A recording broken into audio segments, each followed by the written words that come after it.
தேசிய நல்லாசிரியர் விருதுக்கு தேர்வான மதுரையைச் சேர்ந்த ஆசிரியர் முரளிதரனுடன் நமது செய்தியாளர் மணிகண்ட பிரபு நடத்திய கலந்துரையாடலை தற்போது பார்க்கலாம். தேசிய நல்லாசிரியர் விருது உங்களுக்கு அறிவிக்கப்பட்டிருக்கு, எவ்வளவு மகிழ்ச்சியோடு இருக்கீங்க? அளவில்லாத மகிழ்ச்சி தான். ஏன்னா இந்த டீச்சிங் கம்யூனிட்டியில் இதுதான் ஹையஸ்ட் அவார்டு. அது கிடைச்சதுக்காக ரொம்ப சந்தோஷப்படுறேன். ஆயிரக்கணக்கான மாணவர்கள் படிச்சிருந்தாலுமே நான் ஃபஸ்ட்டு சேர்ந்த செட்லேருந்து இன்னைக்கு வரைக்கும் உள்ள எல்லாருமே என்னோட நல்ல தொடர்பில் இருக்காங்க.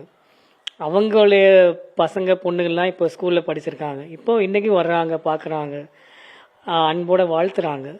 அவங்க நல்ல நிலையை உள்ள பார்த்து நான் ரொம்ப பெருமைப்படுறேன். எண்ணற்ற ஆசிரியர்கள் இருக்காங்க. எனக்கு சொல்லிக் கொடுத்த ஆசிரியர்கள் இன்னும் ரொம்ப திறமையான இருக்காங்க. நான் ஸ்கூலில் படிக்கிறப்போ எங்கள் அப்பாவும் சொல்லிக் கொடுத்தாரு. அந்த மாதிரி நிறைய ஆசிரியர்கள் விருது வாங்க தகுதியானவங்களாக இருக்காங்க. அவங்களுக்கெல்லாம் அந்த மாதிரி வாய்ப்புகள் கிடைக்கல. அந்த மாதிரி ஒரு அரிய வாய்ப்பு என்னுடைய சர்வீஸில் எனக்கு கிடைச்சது. அது இந்த ஸ்கூலில் ஒர்க் பண்ணுறதுனால கிடச்சிருக்கு. அதுக்கு நினைச்சு நான் ரொம்ப பெருமைப்படுறேன். நல்ல இடத்துல நான் சேர்ந்திருக்கேன்னு நான் ரொம்ப பெருமைப்படுறேன். குறிப்பாக ஒரு ஆசிரியருக்கு குடும்ப சூழல் ஒத்துழைக்கணும். ஒரு வேலைக்கு 39 வருடமா தொடர்ச்சியா ஒரே பணியை செய்யறதுக்கு ஒரு குடும்ப சூழலும் ஒத்துழைக்கணும். உங்க குடும்பத்தினர் எந்த வகையில உங்களுக்கு உறுதுணையா இருந்தாங்க, அதை பத்தி கொஞ்சம். குடும்பத்தில் உள்ள எப்போவுமே எங்கள் அப்பா இருந்த வரைக்கும் நான் லீவெல்லாம் போட்டதில்லை. அவ்வளோ இத்தனை வருஷம் சர்வீஸில் நான் ஒரு நாளும் மெடிக்கல் லீவ் போட்டதில்லை. அது நான் ரொம்ப பெருமையாக சொல்கிறேன். ஒரு நாள் கூட மெடிக்கல் லீவ் போட்டதில்லை. ரீசன் என்னன்னா, என்னுடைய ஒர்க்கு ஃபேமிலி மெம்பர்ஸ் ஷேர் பண்ணிக்கிட்டாங்க, பேரண்ட்ஸ் செஞ்சாங்க. இப்போ என் ஒய்ஃபு, குழந்தைங்க, என்னுடைய பிரதர்ஸ் எல்லாருமே நல்லா ஷேர் பண்ணிக்குவாங்க. எந்த ஒர்க்காக இருந்தாலுமே ஈஸியாக ஷேர் பண்ணனால தான் நான் வெளியே சாதிக்க முடிஞ்சது.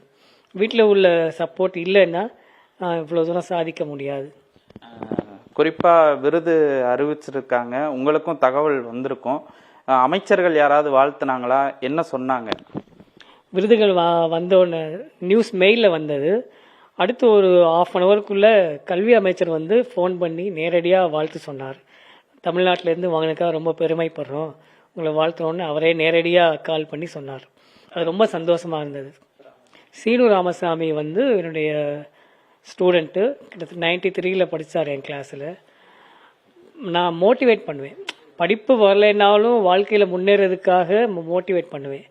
அவங்களாம் நிறைய ஸ்டூடெண்ட்ஸ் படிப்பில் கொஞ்சம் சுமாராக இருந்தாலும் அவங்க தனித்திறன்களை நல்லா டெவலப் பண்ணிகிட்டே வந்தாங்க.